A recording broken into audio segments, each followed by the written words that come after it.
Tokrat pa ena o spletnih učilnicah, torej o LMS platformah. To se pravi, zdaj pač naše spletne učilnice imajo različne stvari, ki nam jih ponujajo znotraj svojih paketov. In včasih se zgodi, da kakšne stvari nimajo noter. Recimo en tak primer so ankete. Včasih bi radi mogoče imeli, bom rekla, nek evalvacijski vprašalnik, recimo radi bi mogoče na koncu programa naše udeležence povprašali po izkušnji, ki so jih imeli. Ali pa recimo jaz imam tukaj le en primer, kjer uporabljam anketo na tak način, da v bistvu udeleženci morajo pokljukati, kateri izziv si želijo v nadaljevanju imeti. To se pravi, v bistvu, ko pridejo do neke točke v mojem spletnem hubu za edopodjetnike,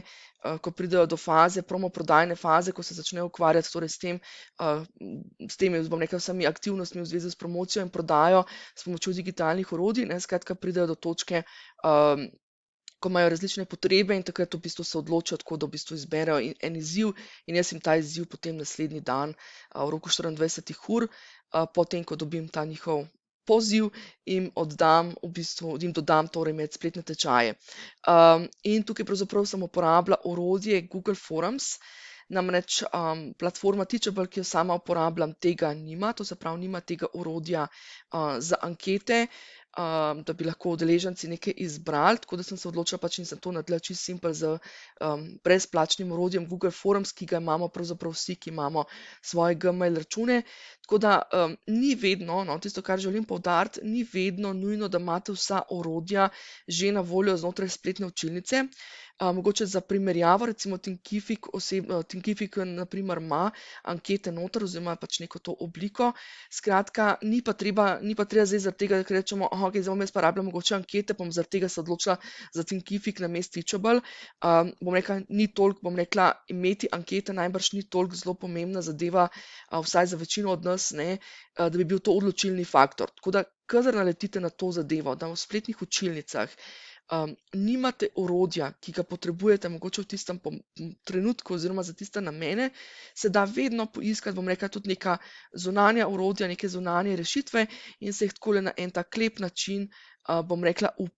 embedati po domače rečeno oziroma tako po tehnično rečen, embedati v učilnico, kar bo pomenilo za našega udeleženca na drugi strani bo pravzaprav to izkušnja enaka, ne bo sploh opazil, da je to nekaj izven učilnice. Za nas v bistvu bo pa dosti dodana vrednost, ker bomo lahko dobili, bom rekla, bomo dobili tisto, česar pravzaprav nimamo. Pa mogoče tukaj še en namig, no, Google obrazci nam pridejo prav tudi pri avtomatizaciji recimo spletnih naročil, ne, kadar nimamo mogoče še svoje spletne trgovine ali pa če nimamo neke spletne platforme ali pa če ne prodajamo spletnih tečajev oziroma online programov direktno preko nekih sistemov, je recimo Google Forms tudi že, bom rekla, ena od tistih opcij, s katerimi lahko recimo na nek tak dokaj avtomatiziran ali pa polavtomatiziran način sprejemamo na primer naročila. Skratka,